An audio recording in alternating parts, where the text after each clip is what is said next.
दर्शकों नमस्कार। वागधारा कार्यक्रम में आप सभी का बहुत बहुत स्वागत है।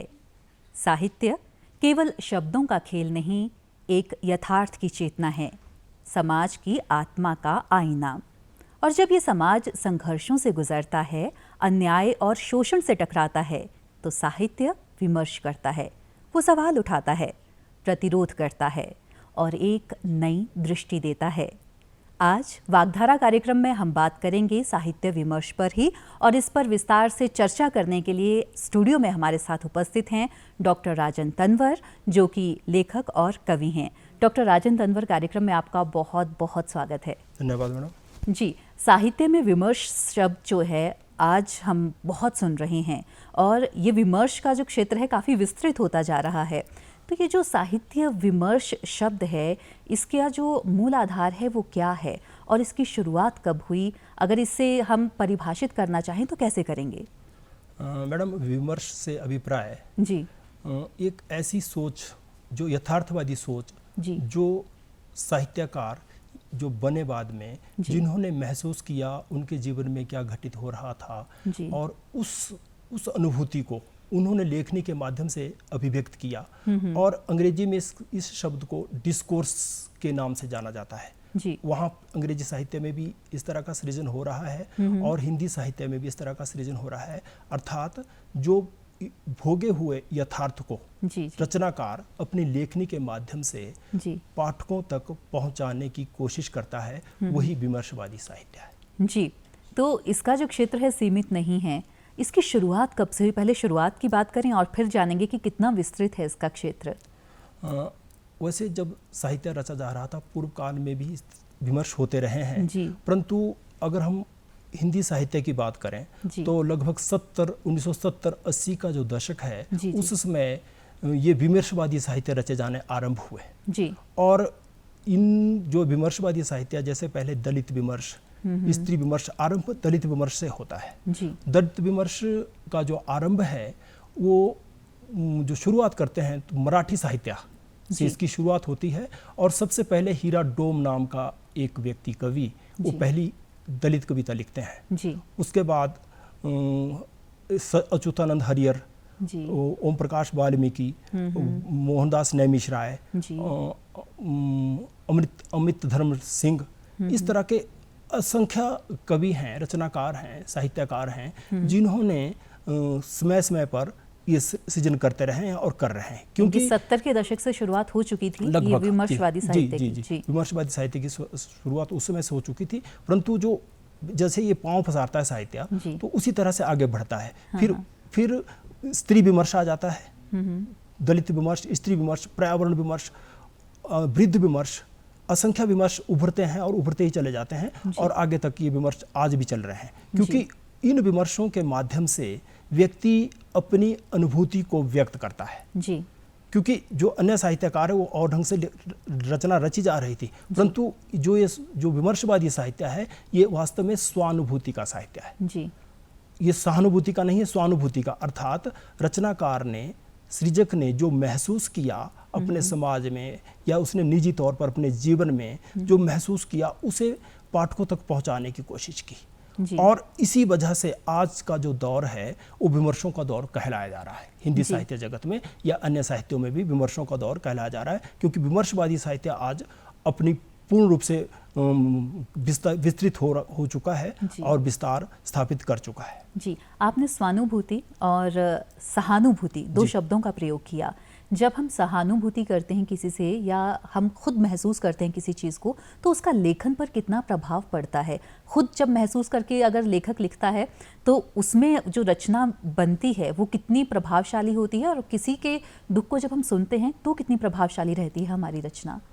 सृजन के लिए सहानुभूति का होना अति अनिवार्य है। जी, जब भी कोई सृजन करेगा, लिखेगा, चाहे वो किसी भी भाषा में, किसी भी राष्ट्रीय अंतर्राष्ट्रीय स्तर पर किसी भी भाषा में लिख रहा है, उसके अंदर सहानुभूति होना अति अनिवार्य है। जी, और जितना भी साहित्य रचा जाता है उसके लिए सहानुभूति, उसमें रचनाकार में सहानुभूति होती है, तभी सृजित किया जाता है। परंतु ये जो विमर्शवादी साहित्य है, ये स्वानुभूति का साहित्य है, एम्पैथी, अंग्रेजी का शब्द है एम्पैथी। मतलब जो उसने महसूस किया, मान लो दलित विमर्श जब आया, दलितों के साथ क्या क्या उनका कैसे उत्पीड़न हो रहा था, समाज में उनके साथ किस तरह से दुर्व्यवहार किया जा रहा था, है ना, उनके साथ क्या, और उसी तरह से स्त्री विमर्श। अब स्त्री की पीड़ा स्त्री ही जान सकती है, दूसरा वर्ग उसको नहीं समझ सकता।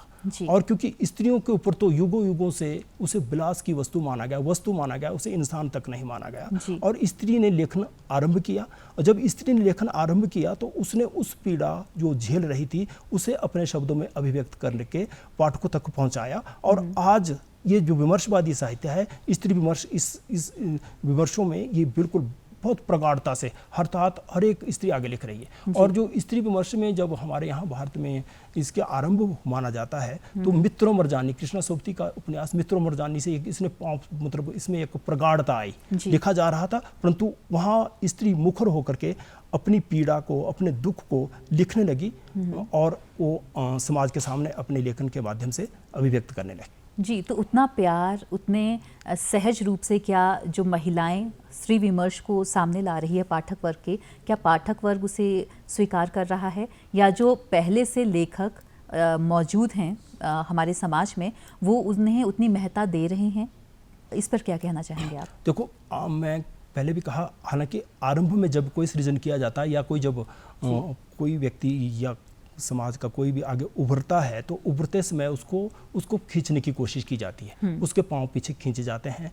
और धीरे धीरे इन लोगों के साथ भी ऐसा ही हुआ। जब इन्होंने सृजन आरंभ किया, इन्होंने कहा, कुछ लोग तो आज भी ऐसा कहते हैं कि साहित्य में विमर्शों की आवश्यकता ही नहीं है जी, क्योंकि सब लोग लिख रहे हैं। परंतु जो विमर्शवादी रचनाकार है वो कहते हैं कि अगर हम अपने भोगे हुए यथार्थ को पाठकों तक नहीं पहुंचाएंगे तो कौन बताएगा। और उसका परिणाम स्वरूप ही यह हुआ कि इन लोगों ने अपनी लेखनी से अपने जो उनका, और आज असंख्य जितने भी जो सृजन हो रहा है उसमें ज़्यादातर साहित्य विमर्शवादी साहित्य ही है। जी, यानी कि साहित्यकारों को एक ये भी रुख अपनाना पड़ेगा कि लोग क्या सोचते हैं वो ना सोचें, बल्कि समाज को एक सही दिशा प्रदान करना भी उनका कर्तव्य है। और वो ज़रूर जो समाज के बदलाव के लिए ज़रूरी है वो अपनी लेखनी के माध्यम से पाठक वर्ग तक ज़रूर लाएं। जी, और इसीलिए ये लोग लिख रहे हैं, और सब लोग लिख रहे हैं, क्योंकि जो भोगा हुआ यथार्थ है जी, जिसने जो भोगा हुआ उसको वही बता सकता है, दूसरा व्यक्ति थोड़ी बता सकता है। दूसरा व्यक्ति तो उस पीड़ा को महसूस ही नहीं कर पाता। तो जो भोगे हुए यथार्थ को विमर्श है, भोगे हुए यथार्थ का नाम ही विमर्श है, जो विमर्शों के माध्यम से आज पाठकों तक आ रहा है। जी, आज के दौर में विमर्श, आपने कहा, बहुत से रूप ले चुका है, सीमित नहीं है, बहुत सारे मुद्दे हैं जो हमारे पाठक वर्ग के सामने लाना बेहद ज़रूरी है। आपकी एक काव्य संग्रह है और हम देख रहे हैं आपकी पुस्तक की कोई बांध लो मुझे जी, और सुनकर ही ये लगता है कि आखिर इसमें क्या होगा। तो इसमें क्योंकि अगर आम इंसान की बात करें, हम तो बोलकर अपनी पीड़ा को व्यक्त कर सकते हैं आपसे या लिखकर, लेकिन जो बेजुबान हैं वो अपना दुख दर्द किसी से व्यक्त नहीं कर सकते हैं। तो उनके लिए आपने अपने काव्य संग्रह में एक जगह दी है और आपने उनके दुख को, पीड़ा को व्यक्त करने की कोशिश की है, वो भी विमर्श का विषय है। तो अगर हमारे जितने भी दर्शक हैं उनको आप अपने काव्य संग्रह का कुछ अंश सुना दें। मैडम, मेरी ये पुस्तक कोई बांध लो मुझे काव्य संग्रह है, और इसको मैंने शीर्षक भी कोई बांध लो मुझे ही दिया है। ये जैसे पिछले कई वर्षों से हम देख रहे हैं कि पशुओं को आवारा करके उनको सड़कों पर छोड़ दिया जाता है, उनका कोई पालन पोषण, या जब तक वो दूध देते हैं तब तक तो ठीक है, जब वो बूढ़े हो गए या दूध देना बंद कर दिया तो उनको आवारा छोड़ दिया जाता है। तो मैंने इस संग्रह में मेरी कोई बांध लो मुझे में मेरी 63 कविताएं संग्रहित है, जिसमें पर्यावरण है और पशुओं की, चिड़ियों, मतलब जो चराचर के जितने भी जीव हैं उन सब की पीड़ा को मैंने यहाँ पे किसी न किसी रूप में अभिव्यक्त करने की कोशिश की है। तो यहाँ जो मेरी जो शीर्षक वाली जो मेरी कोई बांध लो मुझे जो शीर्षक कविता, मैं इसको पढ़ना चाहूँगा, बोलना चाहूँगा, अगर आप बोलें। जैसे कोई बांध लो मुझे मैं आवारा हूँ, गाय की पीड़ा है ये। कोई बांध लो मुझे मैं आवारा हूँ, नाम की ही अब माता हूँ, सह रही हूँ अब हर नर जन की फटकार, अब नहीं रहा मुझसे इस जाति को प्यार। सुना था देवभूमि है हिमाचल, मूर्तियों में असीम आस्था है जनों की, शिक्षा का प्रचार प्रसार यहाँ हुआ है, इन शिक्षितों ने ही तिरस्कार मेरा किया है। दूध की बूंद जब सूख जाती छोड़ा जाता तब दूर दिशा दिशांतर में मुझे, मैं अपने बाड़े की राह भूल जाती, भटकती भटकती तब ठोकरें खाती, तिरस्कृत होने और मार सहने की मैं अब अभ्यस्त हूँ, डंडा ही अब पीर है मेरा, मैं इसकी अधीर हूँ। मैं क्या हूँ, मैं कौन हूँ, मैं कृष्ण की गौ माता हूँ। क्या बात है, ये वाली है। इसमें और भी इस तरह से मैंने लिखी है रचनाएं, जी। तो उन पे भी बात करनी है या कुछ जैसे आप चाहते हैं तो मैं पर्यावरण पे बोल सकता हूँ। हाँ, कुछ और तरह क्योंकि पर्यावरण बहुत ही संवेदनशील विषय है और अगर हमारा पर्यावरण स्वच्छ रहेगा तो ऑब्वियस सी बात है कि हमारे जितने भी चाहे पशु पक्षियों की बात की जाए या मानव जाति की बात की जाए, उनका स्वास्थ्य भी सही रहेगा। तो आपने पर्यावरण को किस तरह से अपनी कविताओं में पर्यावरण से पहले मैं एक कविता मेरी और है, इसमें पक्षियों की पीड़ा है जी। ये इसका मैंने शीर्षक दिया है नीड़ का निर्माण। जी।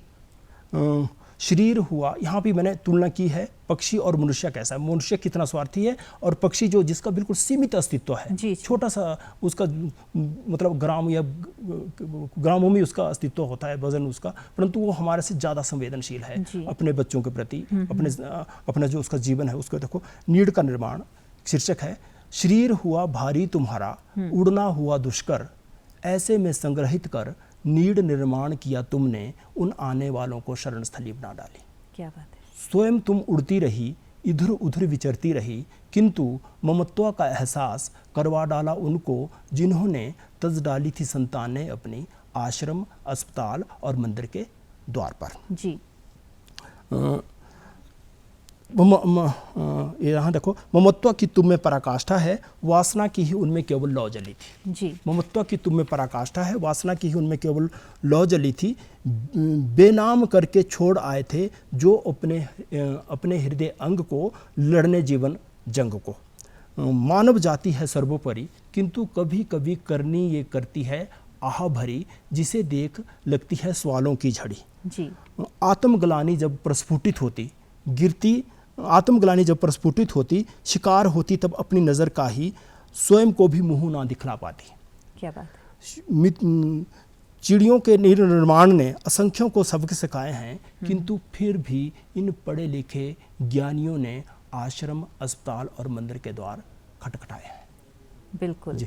तो बहुत ज़रूरी है जो हमारे साहित्यकार हैं वो हमारे पाठक वर्ग के समक्ष इस तरह का साहित्य लाएं, तभी जागरूकता भी फैलेगी और अपनी आत्मा को एक बार झकझोरता ज़रूर है पाठक वर्ग कि हम किस राह पर जा रहे हैं।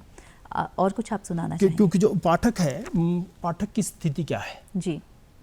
पाठक उस जो रचनाकार है, रचनाकार की रचना को सुन करके, पढ़ करके वो भाव विभोर होता है जी। और रचनाकार उस रचना से उस जिस रचना को सृजित करता है, जो उसको दृश्य देखता है, उस पीड़ा से गुजरता है। क्योंकि जब सृजक के मन में एक पीड़ा उभरती है, वह पीड़ा का अंत, उस पीड़ा का अंत तब तक नहीं हो पाता जब तक वह उस रचना को जन्म नहीं दे देता। बिल्कुल। जिस तरह से महान कविवर अगे साहित्यकार अगे ने कहा है कि जिस तरह से स्त्री जो गर्भवती होती है, जब तक अपने शिशु को जन्म नहीं दे देती तब तक उसकी पीड़ा का अंत नहीं होता, उसी तरह से जो सृजक है, जो उसके मन में विचार उभरता है, उमड़ता है, जब तक वह उस रचना को सृजित नहीं कर देता तब तक उसका जो अंतःकरण में जो पीड़ा उभरी होती है, उस पीड़ा का अंत नहीं होता। तो इस तरह से, और ये यहाँ जैसे ये कविता मेरी और है, नारी भक्षी भेड़िए, ये मैंने कुछ और तरह से लिखी थी, इसको भी मैं पढ़ देता हूँ। नारी तुम नर रूपी नारी भक्षी भेड़ियों से बचो, इंसान होकर इनमें हैवान बसता है, अबला नारी को देखकर इनका हैवान जागता है। ये हालांकि स्त्री विमर्श है, परंतु मैंने पुरुष होकर के भी इस पीड़ा को महसूस करने की कोशिश की है। देखो, नारी नहीं सुरक्षित अब अपने घर में, गली गांव मोहल्ले में नारी भक्षी नोचने को तैयार बैठे हैं। हो सकता है उनके बेटी ना हो, बहन भी ना हो, वो तो अपनी माँ के दूध की लाज भी नहीं रखते, दरिंदगी से पूर्व उन्हें अपनी माँ का रूप भी याद नहीं आता। नारी भक्षी भेड़ियों को रंच दया नहीं आती, अपनी प्रतिष्ठा एवं धन बल से ये सच्चाई को झुठलाते हैं। जी, बहुत सारे विमर्श हैं। ट्रांसजेंडर विमर्श की आपने बात की जब आपसे स्टूडियो से पहले हम बातचीत कर रहे थे, और बहुत ही संवेदनशील विषय है ये, तो उस पर किस तरह से प्रकाश डालने की कोशिश की है जो हमारे कवि हैं या फिर हमारे साहित्यकार हैं, उनकी बात की जाए। कोई किस्सा अगर आप कहना चाहें, इस पर सुनाना चाहें? जितने भी विमर्श हैं, जो मैं आज तक मैं विमर्शों को पढ़ता हूँ और जितने मैंने विमर्श पढ़े हैं, मुझे लगता है सबसे मार्मिक विमर्श ट्रांसजेंडर विमर्श है जी, जिसको हिजड़ा शब्द कहते हैं, नपुंसक कहते हैं, तरह तरह के अलग अलग स्थानों पर इसको अलग अलग नामों से इसे अभिहित किया जाता है। इस विमर्श, जो इस तरह का विमर्शवादी साहित्य है, ये साहित्य लक्ष्मी नाम की 1882 में एक लेखिका, उन्होंने लिखा इसके बारे में, और 2015 में एक उनका एक उपन्यास एक उपन्यास आया और उसमें उन्होंने आत्मकथात्मक रूप में इसको अभिव्यक्त किया है। यद्यपि जो ट्रांसजेंडर विमर्श है, इस विमर्श के ऊपर अधिकतर लेखन नहीं हुआ है क्योंकि इन लोगों को पढ़ने का अवसर ही प्राप्त नहीं होता, बहुत कम होता। जो जिनको अवसर प्राप्त हो रहा है वो बहुत अच्छे से लिख रहे हैं।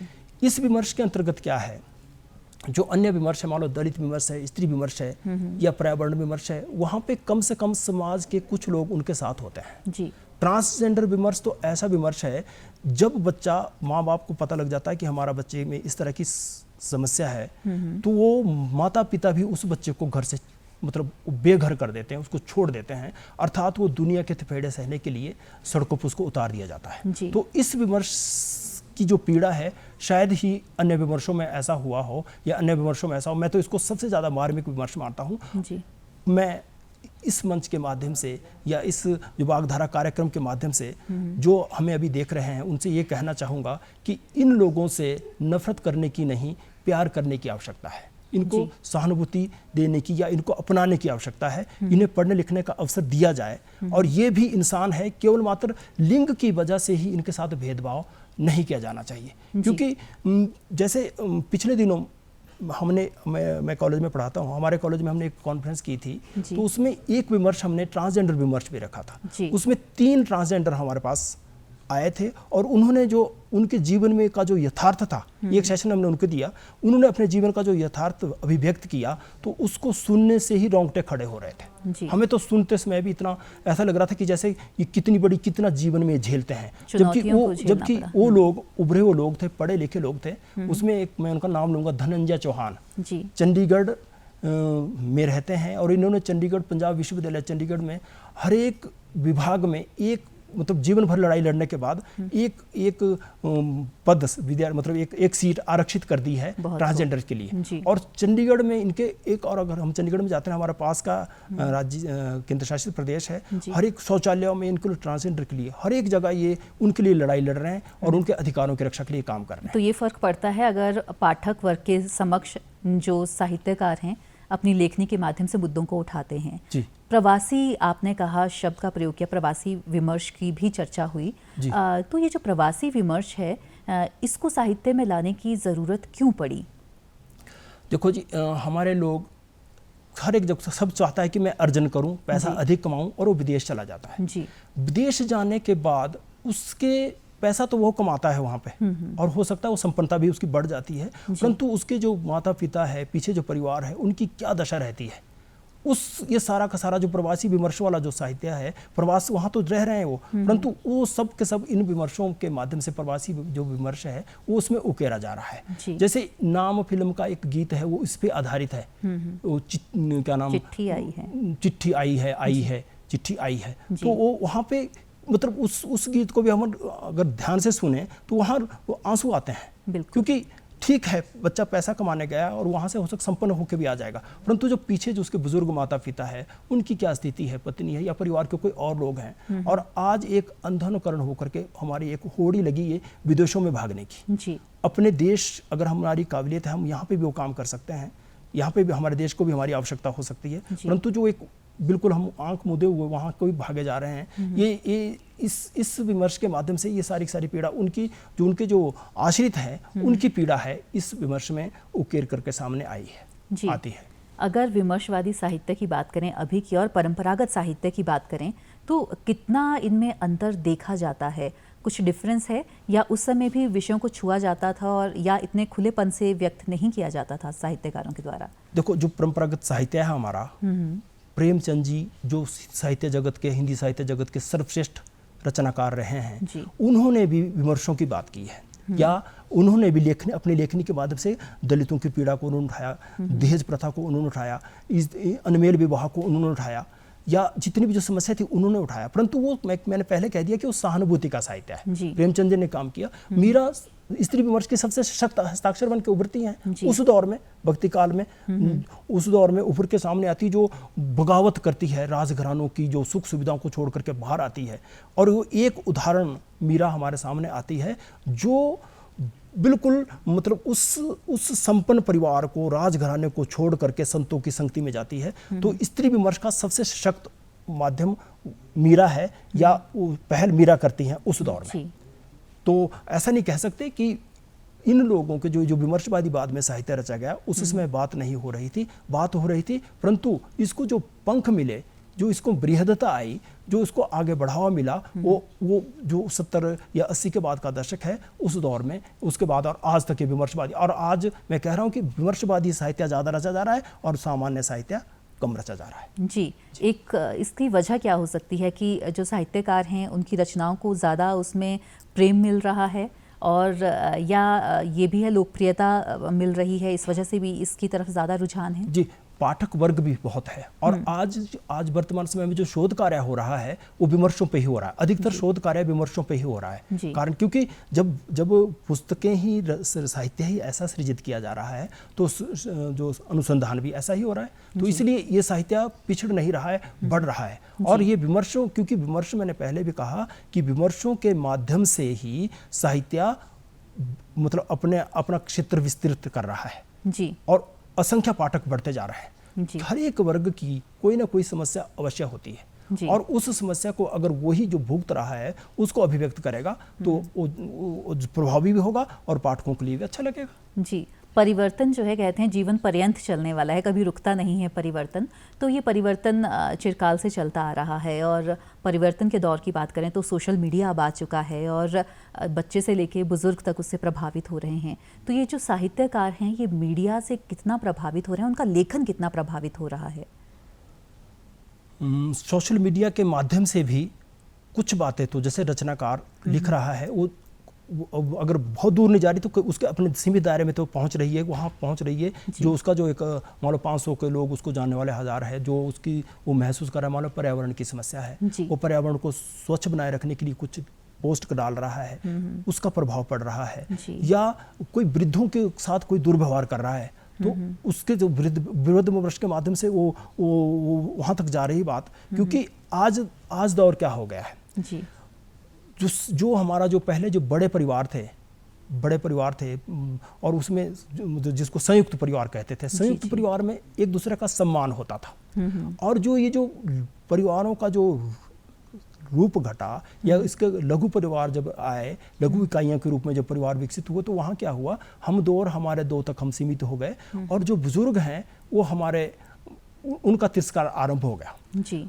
पैसा धन दौलत की शायद उन बुजुर्गों को कुछ के पास धन दौलत की कमी नहीं होती, परंतु वो क्या चाहते हैं, वो चाहते हैं कि उनका बच्चा कम से कम उनसे बात तो करे, उनके साथ उनका हाल चाल तो जाने। वो आश्रमों में रह रहे हैं, वो ठीक है, उनके वहाँ देख रेख भी हो रही होगी, कुछ हो रहा, परंतु फिर भी एक जो उनकी जो दमित कुंठा है वो हमेशा यही रहती है कि क्या हमारे संस्कारों में ये कमी रह गई कि हम अपने बच्चे को अपने प्रेम का पात्र नहीं बना सके जी। इस तरह की उनकी सोच बन रहती है।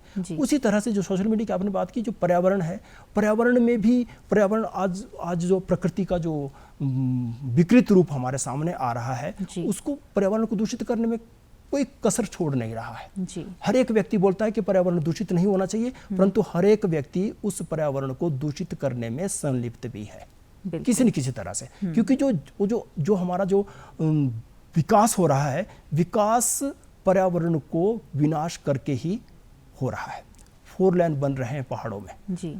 4 लेन बन गए, गति तो हम जल्दी हम पहुंच जाएंगे जिस मंजिल पे, परंतु मंजिल में पहुंचने से पूर्व हमने उस 4 लेन बनाने के लिए हमने असंख्य पेड़ों की बलि दे दी जी। हमारे कितने रचनाकार ऐसे जो लिख रहे हैं, प्रोफेसर कुमार कृष्ण जी ने बहुत अच्छा पर्यावरण के बारे में लिखा है, सत्यनारायण स्नेही ने बहुत अच्छा लिखा है, और क्या नाम एस.आर. हरनोट, वो तो उन्होंने तो पर्यावरण संरक्षण को अभी चिड़िया का आधार बनाया। उन्होंने चिड़िया के माध्यम से पर्यावरण को संरक्षित करने की बात की है जी। जो हरनोट जी है, वो सरेलेश्वर झील है कुल्लू के पास एक, वहाँ पे वो चिड़िया हर वक्त तिनके उठाती रहती है और वो उस चिंता करती है कि इस पर्यावरण को दूषित कर रहे हैं, मनुष्य इसको दूषित कर रहे हैं और मैं किस तरह से, उसका अस्तित्व क्या है, परंतु वो उस पक्षी के माध्यम से पर्यावरण को स्वच्छ बनाने की कोशिश करती है और वो ये भी महसूस कराते हैं उस चिड़िया के माध्यम से कि जो वन काटू है, वनों का जो कटान करने वाले हैं, वो अंधाधुंध वनों का कटान कर रहे हैं। चिड़िया ना तो FIR लॉन्च करना चाहती, ना वो किसी मंत्री को जानती है, किसके पास शिकायत करे, परंतु उन दरिंदों को देख करके वो बहुत चिंतित होती है, पीड़ा होती है उसको कि किस तरह से इसको रोका जाए, क्योंकि वो भी प्रकृति का एक अंश है, वो भी उस प्रकृति में रहती है। जी, जनजातीय विमर्श हो गया, बहुत सारे विमर्श हैं, हर क्षेत्र को तो इसमें शामिल नहीं किया जा सकता, लेकिन आपसे आपकी रचनाओं के बारे में जानना चाहेंगे। अब जो आप आगे साहित्य की रचना करने वाले हैं, अभी तक जो साहित्य रचा गया है आपके द्वारा, तो किस तरह का मैसेज आप तमाम जो पाठक वर्ग है उनको देना चाहेंगे? अभी तक मेरी यानी 4 पुस्तकें मेरी प्रकाशित हो चुकी है जी। एक तो मेरा प्रयोगवादी काव्य चिंतन अज्ञेय की साहित्यिक मान्यताएं जी। दूसरी है संस्कार लोकगीतों में लोक संस्कृति जी। तीसरी मेरी जो पुस्तक है वो संपादित पुस्तक थी डॉक्टर अमित धर्म सिंह द्वारा, उसमें उनकी आत्मकाव्यात्मक आत्मकथा है वो जी। उसको मैंने संपादित किया है। और चौथी मेरी ये कोई बांध लो मुझे जी। और एक 5वीं पुस्तक मेरी जो समकालीन साहित्य में समकालीन साहित्य विमर्शों के आईने में समकालीन साहित्य, ये अभी प्रकाशनधीन है, अभी प्रकाशित होकर के शायद 1-2 महीने में आ जाएगी। तो इस तरह से ये जो विमर्शों पे जो मैं काम कर रहा हूँ, निरंतरता बनाई हुई है मैंने, ताकि और ये पुस्तक जब आएगी तो पाठकों को आ जाए। इसमें लगभग 30 के करीब लेख इसमें प्रकाशित हो रहे हैं। जी, बिल्कुल लाभ होगा हमारे पाठक वर्ग को। डॉक्टर राजन तंवर, आप कार्यक्रम में आए और इतने अच्छे से आपने अपने विचारों को अभिव्यक्त किया, इसके लिए आपका बेहद शुक्रिया। अब अपने तमाम दर्शकों से भी चाहेंगे इजाजत, आज्ञा दीजिए, नमस्कार। धन्यवाद।